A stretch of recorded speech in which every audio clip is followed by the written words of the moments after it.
Welcome to the Quotivation Podcast. Together, we will unlock inspiration, one quote at a time. Your host is one of America's top emerging public speakers. He is a former semifinalist in the World Championship of Public Speaking and is an expert motivator. Please welcome Jody Powell. Welcome to another edition of the Quotivation Podcast, and I am so excited for you to be here, and I hope you've had a wonderful weekend and you are ready to win your week. And I'm so excited, too, because I received so much good feedback from our 10th episode. If you haven't listened to it, go back and listen. It is a celebration of a milestone. 10 episodes is a big deal, right? It's just 10. It's not that big of a deal. Of course it is. And we should celebrate all of our wins, big wins and small wins alike. And I'm really excited because of the incredible feedback that I received, not only from my special guests that we had on in the first 9 episodes, but from a lot of you about celebrating wins and being intentional in recognizing those moments, big or small, that are impactful and meaningful. And it was meaningful to me. And I got a lot out of that, and I'm excited that you did too. And I hope you found something in last week's episode that helped you remember those 9 powerful quotes that were brought in, and 10th one that I was able to introduce. And I hope you were able to win your week because of one of them, because of all of them, or because of something you heard on last week's episode. But that's what we want for this week's episode as we enter into another 10 episodes. As we get ready to begin this one, our 11th episode, I hope you find something today that's going to help you look forward, win your week, because we're going to have a fantastic show today with a very special guest that I'm excited about. So as we get going, as we get started, we're going to start this episode like we do every episode, and that is with a shot. We're going to take a shot of motivation, and our shot of motivation is, of course, sponsored by The Real Deal in all things mortgage, Amy Real. With Cross Country Mortgage, Amy absolutely can help you with whatever mortgage questions, concerns, or problems that you might have. She is the real deal, folks, when it comes to mortgage, when it comes to all things mortgage. So if you need help with a first or second mortgage, maybe it's a refinance, maybe it's a mortgage on an investment property, whatever you need, give Amy a call today. Tell her you were quotivated to get your mortgage deal done. Her phone number is 864-310-9337. That's 864-310-9337. You can email her at amy.real, R-E-I-H-L, at ccm.com. Amy Real, the real deal in all things mortgage. Amy's NMLS number is 486620. And as always, thank you, Amy, for your continued support of the Quotivation Podcast. What do you say we get to it? Let's go take a shot. A shot of motivation.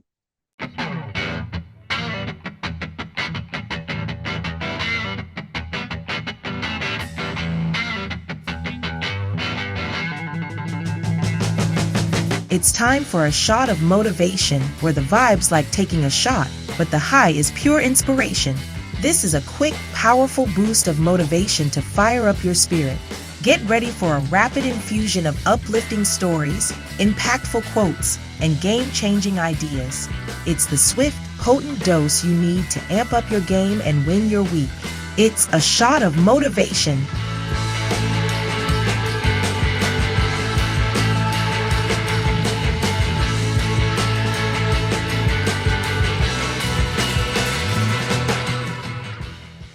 I remember hearing this story of a man who was a guide for people that wanted to ascend Mount Everest.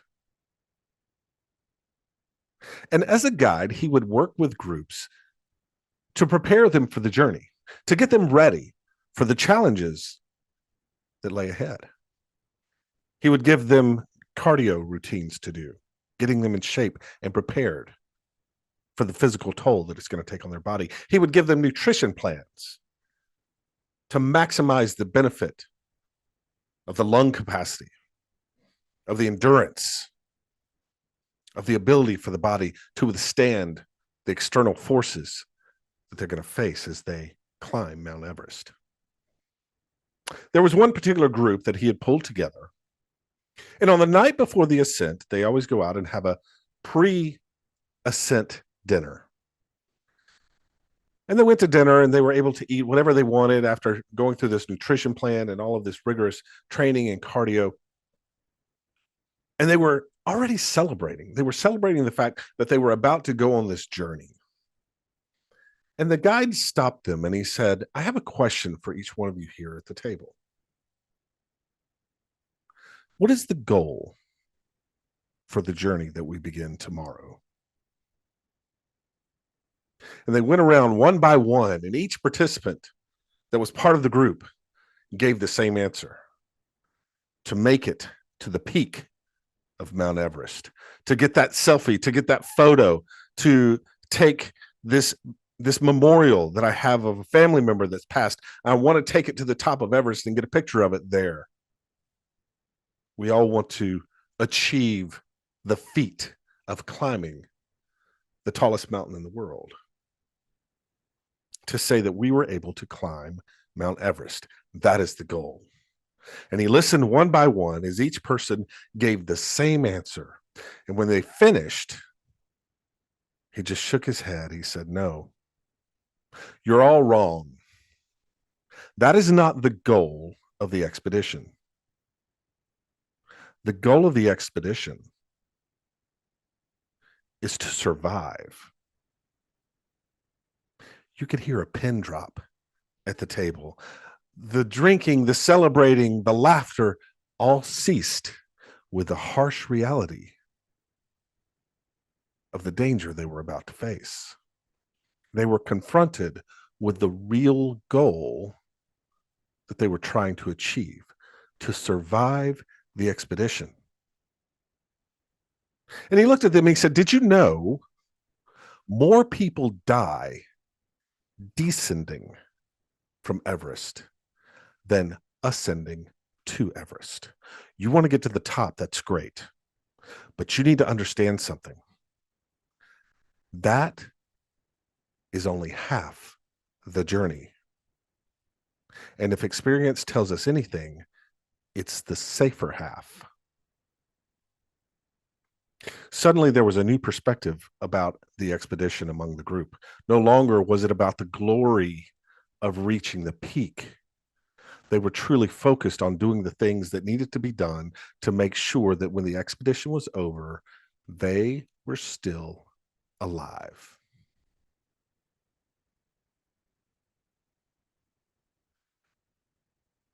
It's an interesting lesson to think about.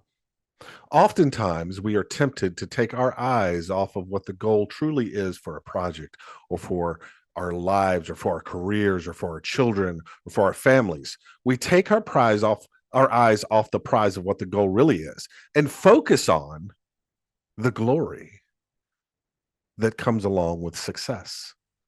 And suddenly the glory becomes the goal.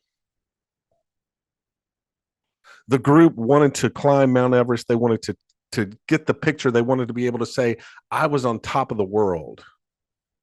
They wanted the glory. And they took their eyes off the fact that in order to obtain the glory, they were going to have to risk their lives. What's more important, a selfie or making it out alive? Survival was the goal.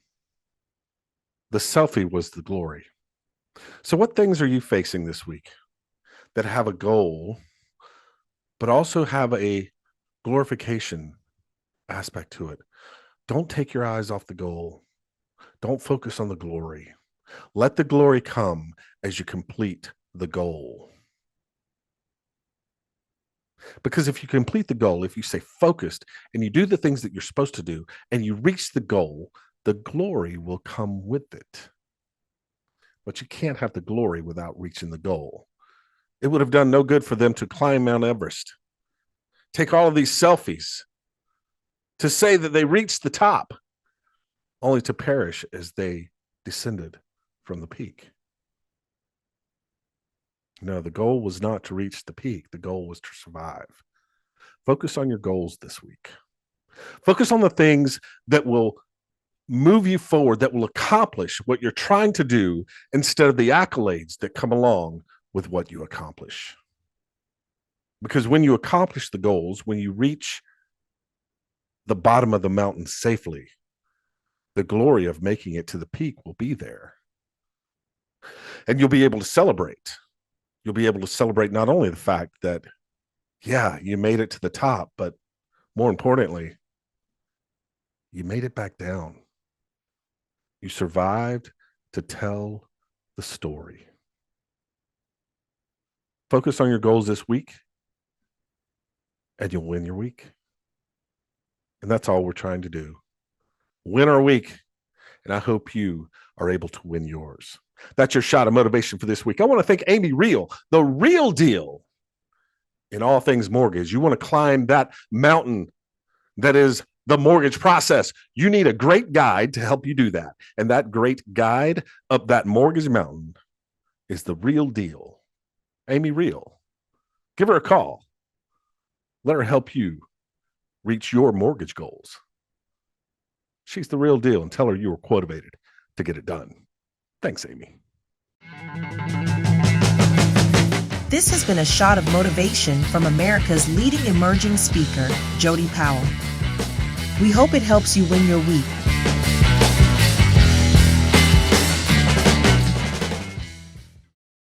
All right, let's get to our special guest this week. Mark Smith has been an athlete for most of his life.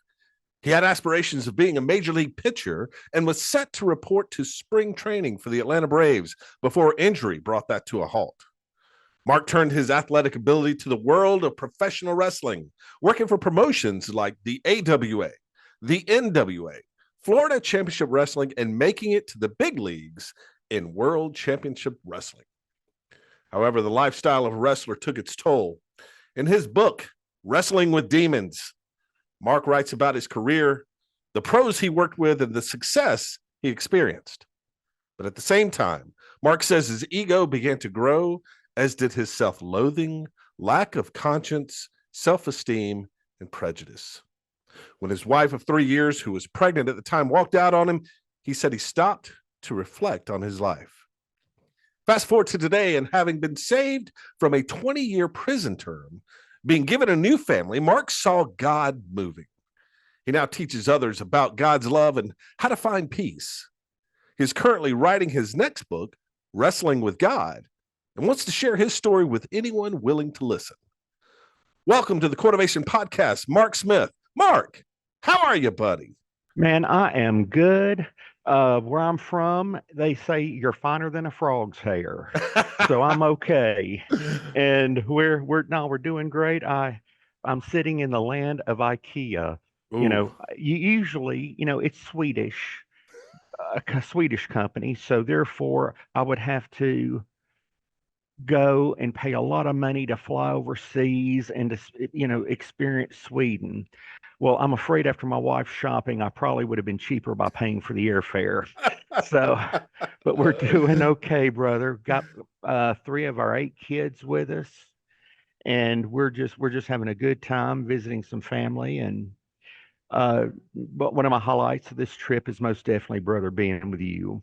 Well, So Mark, I thank you very much. oh, Mark, man, I tell you what, I am so excited to have you on. I have been looking forward to this conversation. I'm a huge fan of professional wrestling. Anyone that knows me knows that.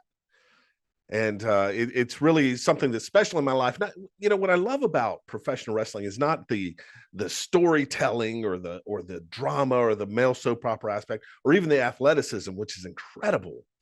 What I love about professional wrestling is that my grandmother got me into professional wrestling when I was about 6 years old. And, she was one of these rabid, diehard wrestling fans that pulled for the good guy and hated the bad guy and believed all of the drama and all of the stuff that went on between the two wrestlers was real. She's the little old lady behind the rail on the first rope, ready to hit the bad guy upside the head with an umbrella or something. And she got me started in professional wrestling. I had an aunt who, gosh, she loved wrestling. And I remember one time in middle school, we went to see the Great American Bash. I took her to see that. And I walked away with bruises on my arm because every time the bad guys would cheat, she'd turn around, she'd beat me on the arm. Oh, I can't believe they did that. But yeah, man, I'm a huge fan, and I'm sure you have a ton of incredible stories about being on the road and being in the business. But I want to start with you telling us a little bit about your book, Wrestling with Demons. Tell us a little bit about yourself. Let us know who Mark Smith is, and what we can expect when we order Wrestling with Demons from Amazon by Mark and Brenda Smith. So, Mark, tell us a little bit about that. Yeah. Well, first off, the title of the book, Wrestling with Demons, in a sense, we all wrestle with demons of some kind. It can be fear itself, it can be hatred. And I think today in society, we're seeing that hatred all over the place. People getting pulled out of cars, beaten. I mean, my God, kids going to school now, you have to wonder, are they going to come home safely? Are they going to even come home? Right. And going through all that, our society is wrestling with demons. Now, that is how I got the title. About myself, grew up broken home. I had a stepfather who was taking between 20 and 25 Percodan and Percocet a day. Oh, So wow. I've seen heavy addiction. My father himself, my biological father, was beaten by chains as a child. Never talked about it. So therefore, it was never processed. And so I remember the last time I was hit with his fist, and I remember when he cold cocked me in the jaw. Wow. And a lot of kids don't experience that, but there were times that I loved him, there were times that I hated him. But I did not understand that. Processing is the key. And the book, to me, is my understanding and processing. Yeah. And it's kind of a how-to.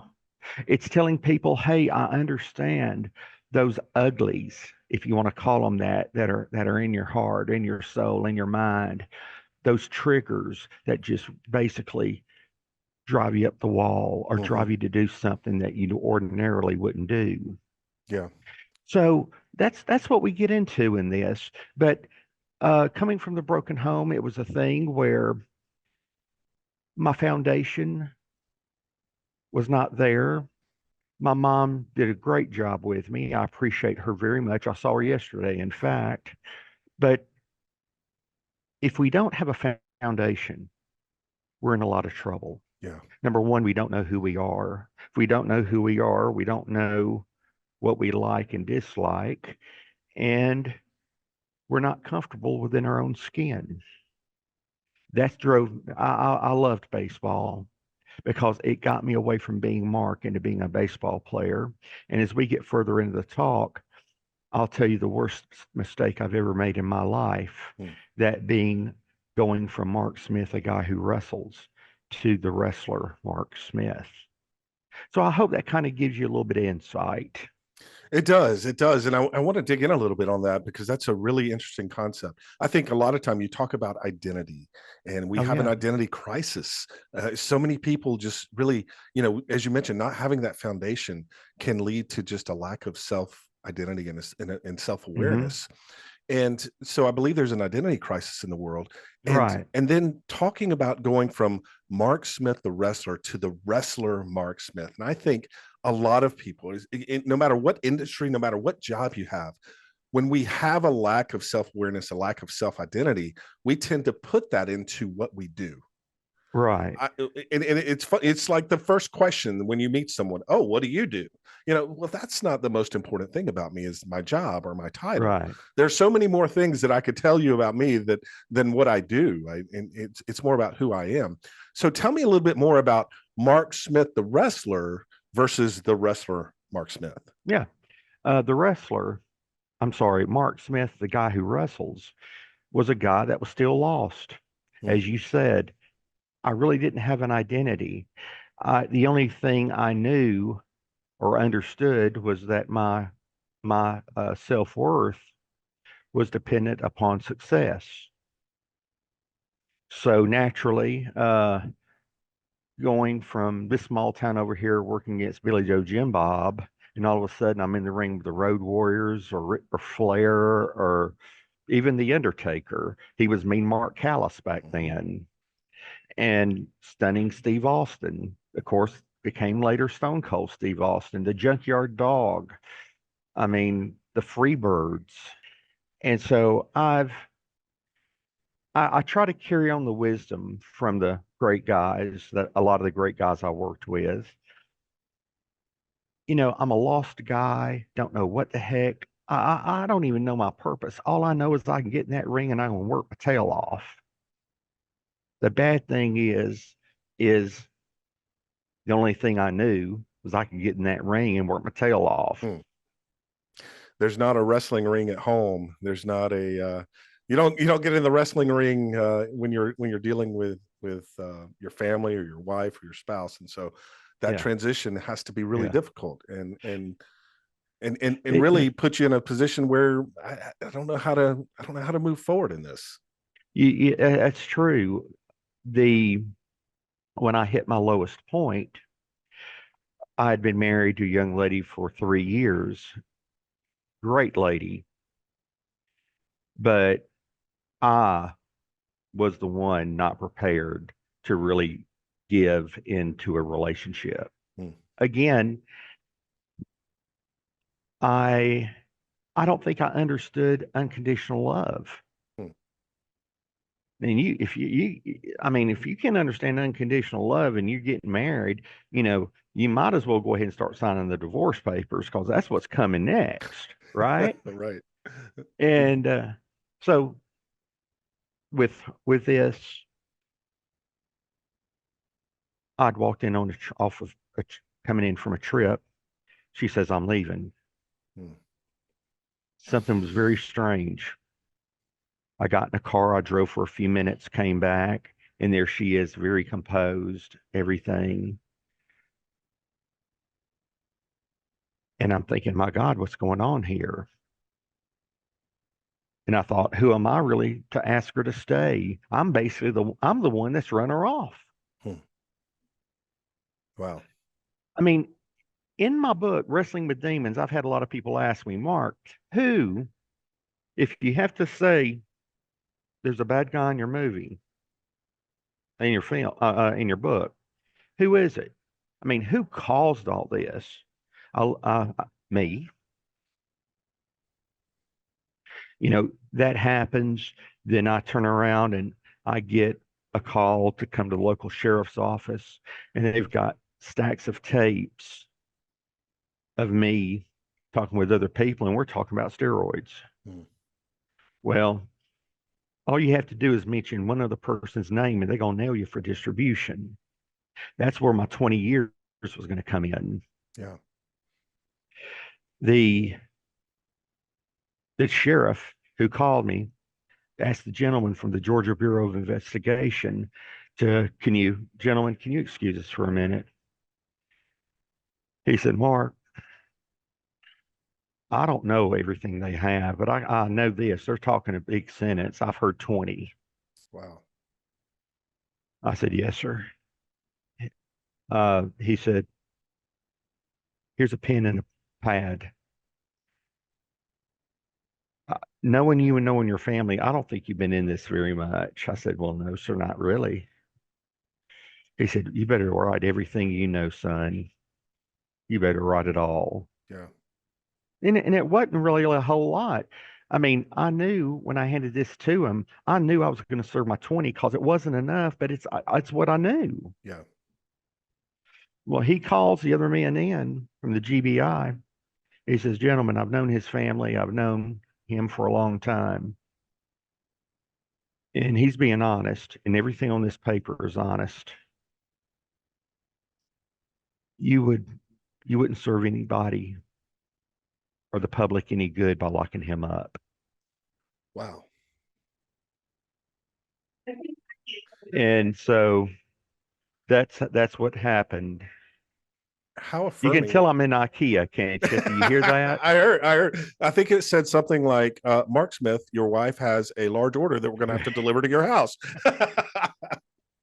Okay, you'll have the first death ever on your show because I'm going to fall over with a heart attack. Okay, but well, that's how it happened. Yeah. Then uh then I know that's also going to end my career in pro wrestling. Mm. So that kid that grew up getting knocked around a little bit, no identity. Yep. After baseball, no identity. I don't know who I am. And finally, I don't know who I am again. Yeah. And I finally raised my fist up. I did. I raised my fist up to heaven. And I said, "Look, big boy, it's time you and I get stuff straight. Mm. You want me to talk to you? Yeah, I'll talk to you." And I told him what I thought about him. Well, But I think that so I have so many questions coming off that story. So the first thing is how reaffirming was it to, I would imagine like that's one of the few times to have someone actually speak up on your behalf based on your childhood, to have this law officer come in and say, gentlemen, this, I've known this man, I've known this family, you do no good service by locking him up. Was that reaffirming for you? Did that contribute to kind of this reflection and understanding that, hey, maybe this person that I don't know who he is, maybe he has some value here? it's number one, it happened very quickly. It was Mhm. like call me one day, come to the office the next day. Yeah. Okay. Thankful, yes, most definitely. I did not walk out of there cocky thinking that I'd gotten away with something. Hmm. At the same point, if you're lost going into that, you're also lost coming out of it still. Yeah. There were good points, but the law, the loss, the not knowing really who you are, Hmm. I still walked out with more questions that I had and I had answers. Sure. Sure. And so that's when me and him started having. I'm writing the book Wrestle with God because we did wrestle. Mm. So it's interesting, Mark. I want to fast forward because you talk about how you came to that point where you shook your fist and you were having it out with God. You were wrestling with God. You got through that. You came out on the other side, understanding, being changed, having found peace, having found your loving wife, having now a family. We fast forward 10, 15, 20 years. How do you keep that in mind? How do you keep that in perspective? What is it that you're rooted to? What is all this based on? I was talking to somebody on a show the other day, and I reverted back to the show, the story about the three little pigs. Hmm. And they said, "Oh," they cut me off and they said, "You build your house with bricks." I said, "Actually, that's not where I'm going." They said, "Well, tell me then. I'm curious. Now you're surprising me. Where are you going?" I said, "No matter what those houses were made out of, the fact is if they would have been on a firm foundation, more than likely they would have withstood the wind." Mm. Yeah. And so today, to the listeners, I want to ask, what is your foundation? Look, we are all frail. We are all going to leave this earth at some point. Hmm. It's just some of us have the locations may be different than for some of us. But what is your foundation? What is your foundation built on? Now, I can tell you from a Christian standpoint, when I say my foundation's on God, that means remember, God is love. So my foundation stands on love. Mm. I'm the way, the truth, and the life. My relationship, my foundation is on Jesus as well. And you go, Mark, how can you like the way I'm doing your job, asking these questions? I Ain't that love it. good? This is Yeah. fantastic. It's the best interview I've ever done. I'm sorry. No, keep going, man. But Preach it. people ask and they go, "You mean you're going to put your whole foundation on something that's just faith and there's no proof?" No proof? Wait a minute. Wait a minute. No proof. All right, let's hit this real fast on the no proof. The Bible has been the most critiqued book ever written. Mhm. It has helped straighten out calendars. It has helped fulfill uh, the increments in history that we didn't know about. And like the writings of Tacitus and Lucian, Josephus, some of these people were not Christian. They were Right. not trying to push a faith. That's They right. were actually just pure historians. Hmm. These people had no reason, unless it was true, to talk about this. Right. And then when you have that kind of evidence, and then you turn around and you realize that religion basically ran the government. The religion hated Jesus. No telling how many people died when they came back and were killed when they came back and said, "We've looked all over, we cannot find a body." Hmm. Because the people, the leaders were PO'd. Yeah. Yeah. But now, here's mine. Not, believe it or not, I've even got a bigger reason or more proof personally than the story so far to you. We've got 8 kids, 5 adopted, 3 biological. Hmm. My one boy that's biological, his name is Austin. He was born in Texas. I was doing business in Dallas on the way home to Marshall, Texas, which is about a 2-hour drive east. And Brenda calls me. "Hey, what's going on?" Mark, you got to come. You got to come. What's going on? "We're in an ambulance. You got to come." "Brenda, what's up?" Austin started turning blue with bruises. They get him up to Children's Hospital, which is a part of Parkland. Hmm. Okay. Yep. So that helps you know we're talking the JFK stuff, right? Hmm. Yeah. We get there. They doctors come out shaking their heads. They say there's nothing we can do. Well, what's going on? We've tried every coagulant possible. He has stopped bleeding for a moment, but when we took his blood did not have a platelet in it. He was bleeding out from the inside. Oh. So for the next few months, we are actually taking him to our local hospital as well as doing trips to Dallas where they're testing his blood weekly. And there's nothing. There's nothing they can do. Finally, they call us, "Mr. and Miss Smith, we need to talk to you about something." And Brenda and I are thinking, my God, they're telling us how much time he's got left.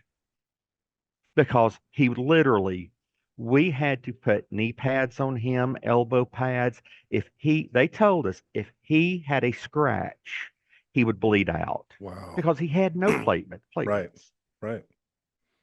Well, they said something has happened. Okay, yeah, doctor, just give it to us.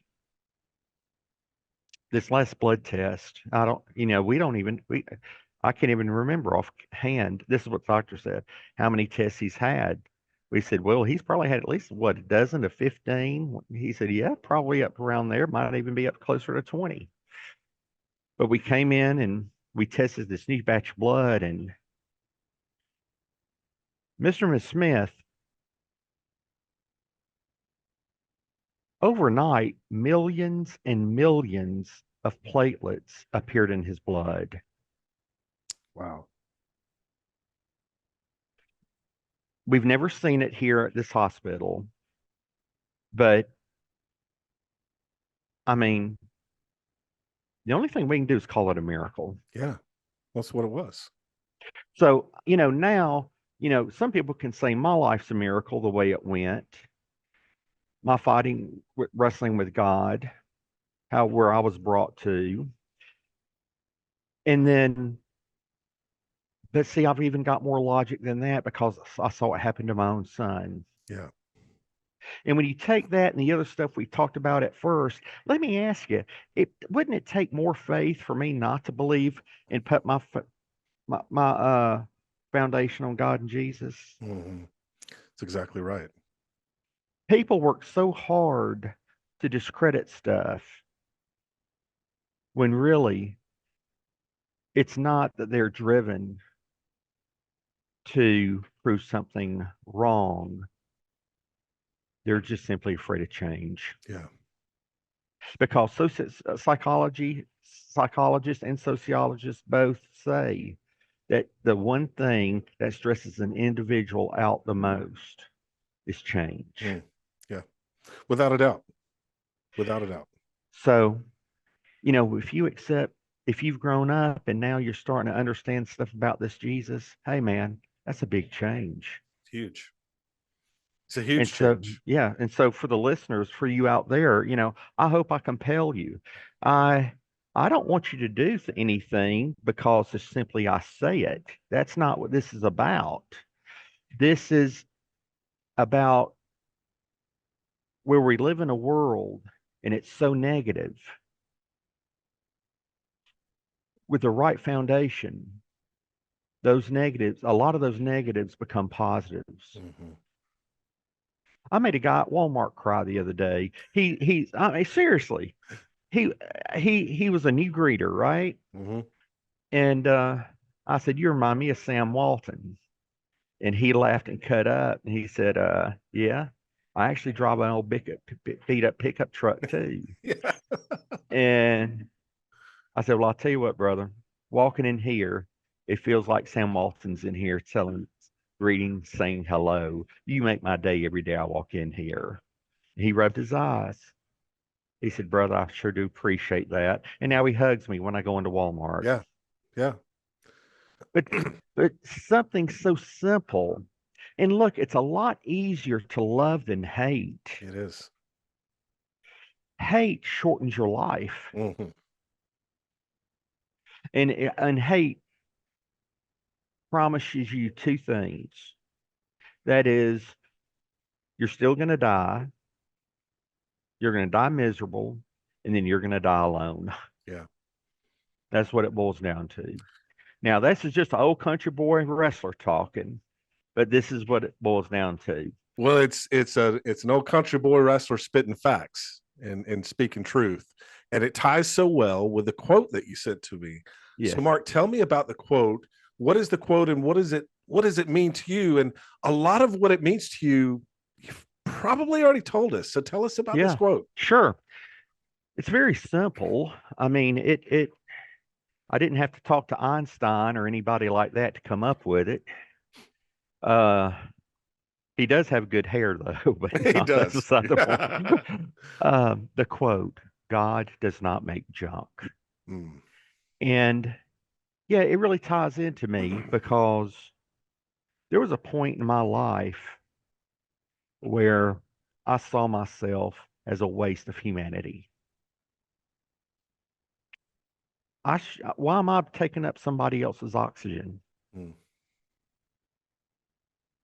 I don't deserve anything. I'm just lost. Yeah.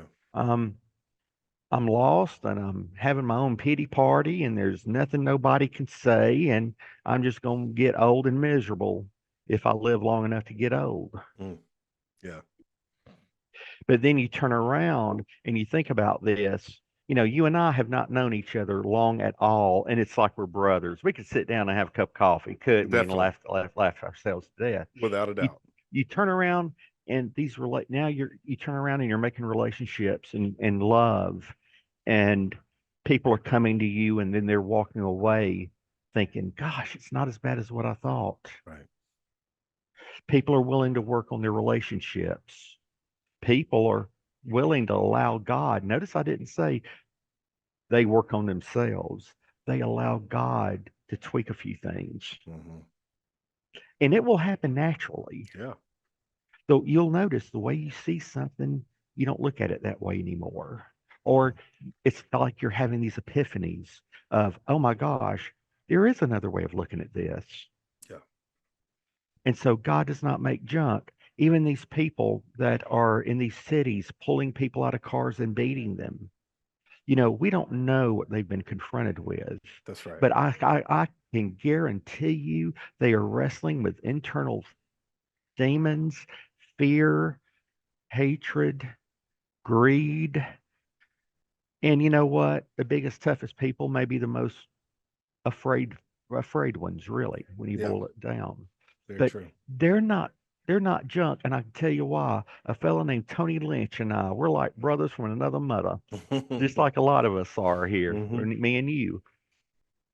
But Tony was big into the gang scene in Chicago. He was one of the leaders, Mm. and today he's a peacemaker. And he and I check on each other, and we got some ventures we're going to be going out and doing together. But there's a lot of Tony Lynches in this world For sure. that if they can be exposed to honest to God, some good news, Mm. just maybe they'll realize there's a fork in the road and they can take the other way. For the audience, I think I think now you said, what does it mean to me, to the audience? When in a wrestling ring, if I'm in there with someone and I've never really worked with them before, I have no idea how the match is going to go. Hmm.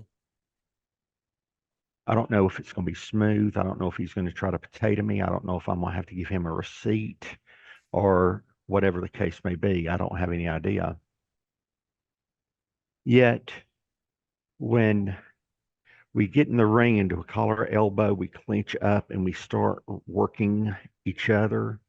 Now, all of a sudden, we understand because we're actually wrestling at that point. Hmm. It's okay to ask God your questions. Yes. If he couldn't handle it, there'd be no reason for me to worship him.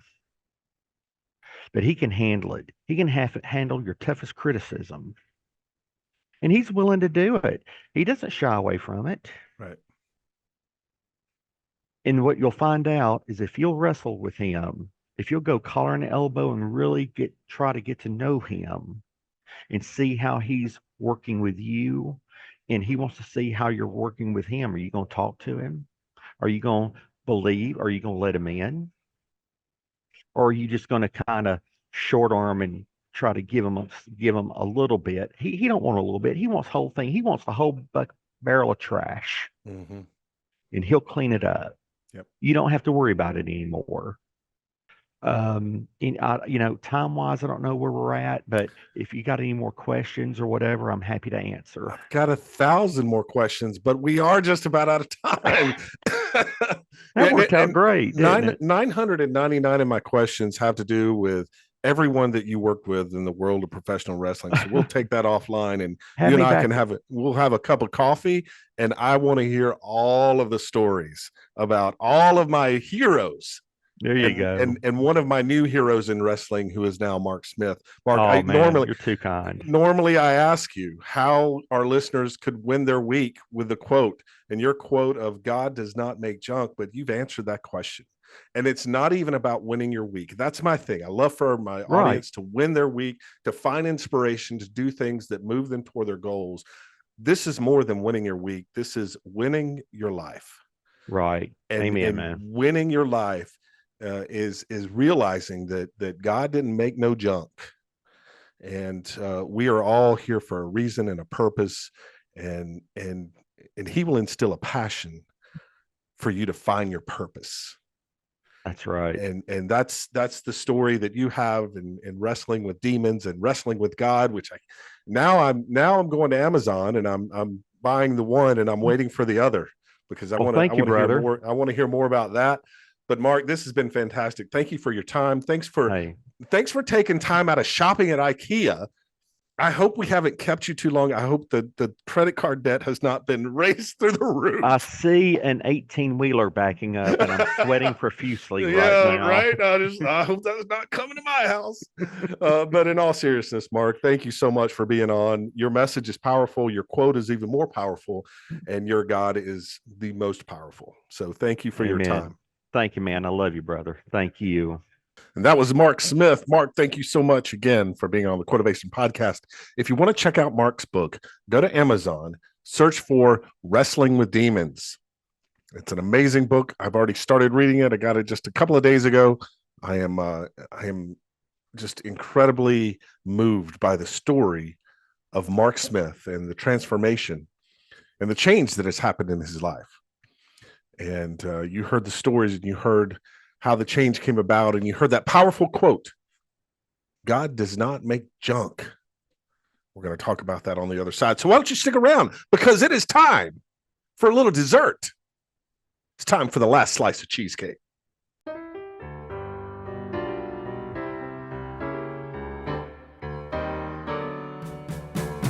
How about some dessert before you go?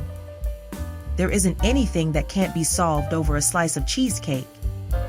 So before we wrap things up, sit back, relax, and enjoy the last slice of cheesecake.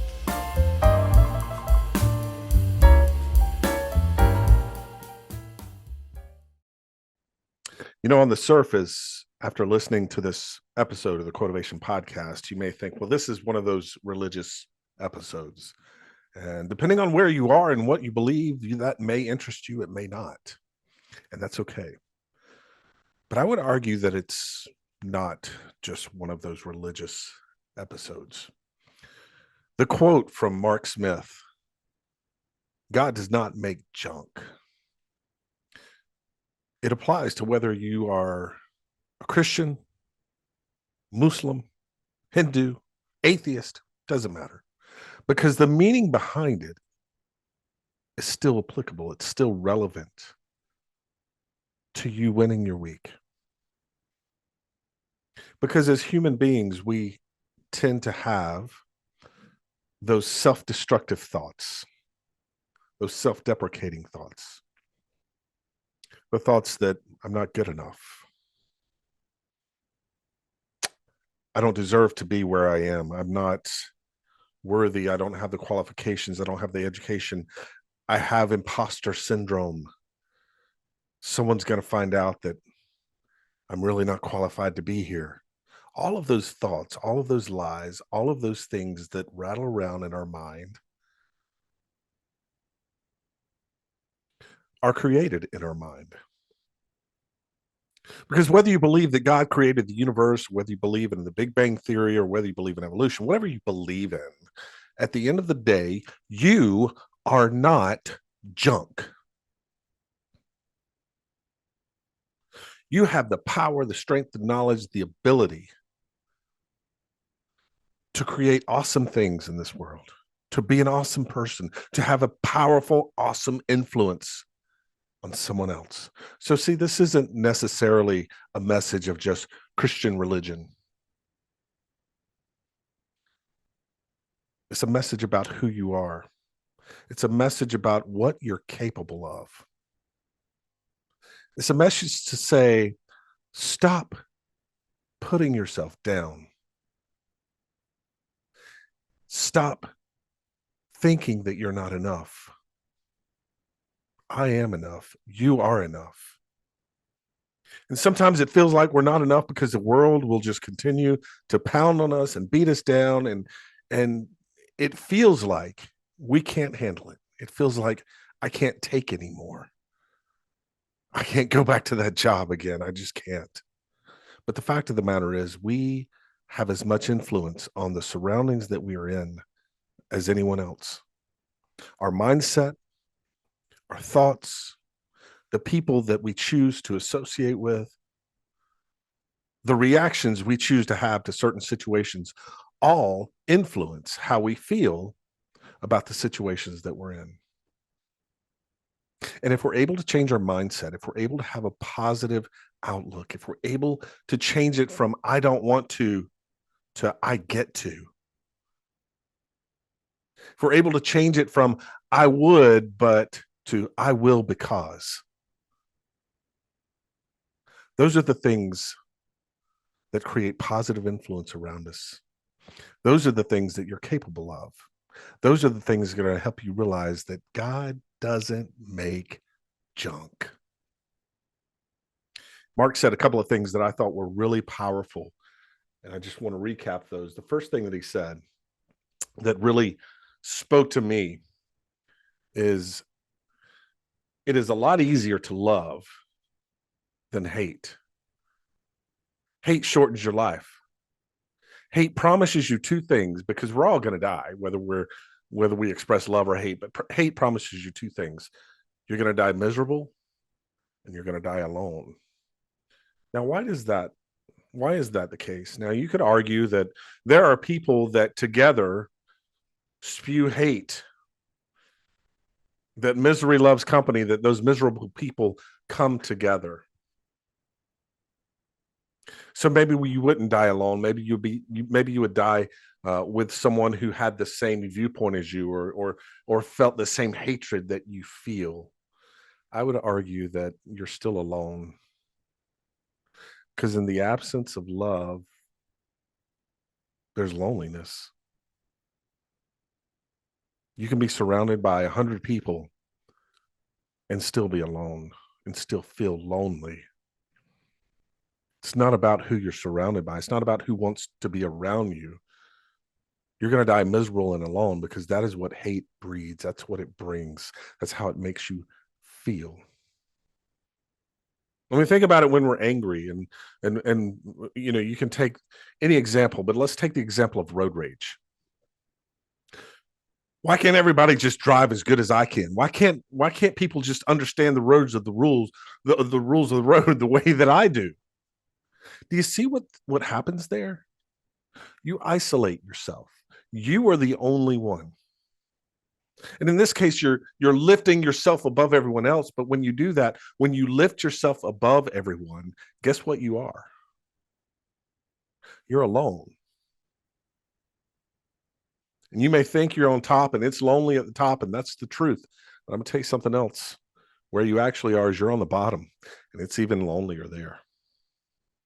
So you could die surrounded by 100 people that maybe they feel the same way that you do, but I guarantee you're going to feel alone if your heart's full of hate. Hate shortens your life and promises two things: you're going to die miserable and alone. But see, we don't have to give in to that. We don't have to create that ending for our lives. We have the power, the ability, and I believe deep down the desire to reverse that. Some people will say that the opposite of love is not hate. The opposite of love is indifference. Well, the opposite of hate absolutely is love. And if you can turn that 180 from hate to love, you won't die alone. You'll be surrounded by people that share the love that you have in your heart for them as they have for you. And you certainly won't be miserable.